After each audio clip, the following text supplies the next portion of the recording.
জীবনে কখনো কখনো এত বেশি হতাশার সময় চলে আসে, কিন্তু সেই সময়গুলোতে যদি আমরা একটু ধৈর্য ধরি, একটু বিশ্বাস করি নিজের প্রতি, তাহলে কিন্তু আমরা আমাদের ধৈর্যের ফল আমরা পাবো ইনশাআল্লাহ। যেমন আমি যখন আমি ঢাকা শহরে যখন আসি, আমি একটা প্রেক্ষাপটে আবার ঢাকা শহরে আসতে হয়েছে। আমি মুক্ত মনের মানুষ, ফাঁকা জায়গা থাকতে পছন্দ করি, নিরিবিলি থাকতে খুব বেশি পছন্দ করি। কিন্তু প্রকৃতির এক নির্মম খেলায় আমাকে এই জনবহুল ঘনবসতি রাজধানী ঢাকা আসতে হয়।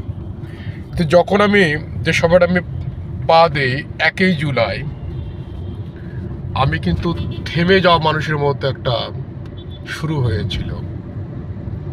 যে অফিসে আমি কাজ শুরু করি, মানে সব দিক দিয়ে আমি থেমে যাওয়া একটা মানুষ, আর মনে হয় আমি গতি কখনো পাবো না, এরকম মনে হয়েছিল। কিন্তু আজকে আমি যে অফিসে কাজ করছি, সে অফিসে আমি গাড়ি পেয়েছি। এখন এই যে দেখুন গাড়ি, এই যে ড্রাইভারও পেয়েছি।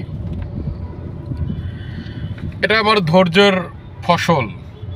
খুব অল্প সময়ের মধ্যে, আমি খুব বেশি জ্ঞানী মানুষও নই, বা আমি খুব বেশি অনেক কিছু জানি তাও নই, ট্যালেন্টও নই, এবং খুব হায়ার এডুকেটেড তাও কিন্তু নই। কিন্তু হয়তো অফিসের প্রয়োজনে তাদের প্রয়োজনে আমাকে তারা গাইড দিয়েছে আমার অফিসে কাজ করার জন্য।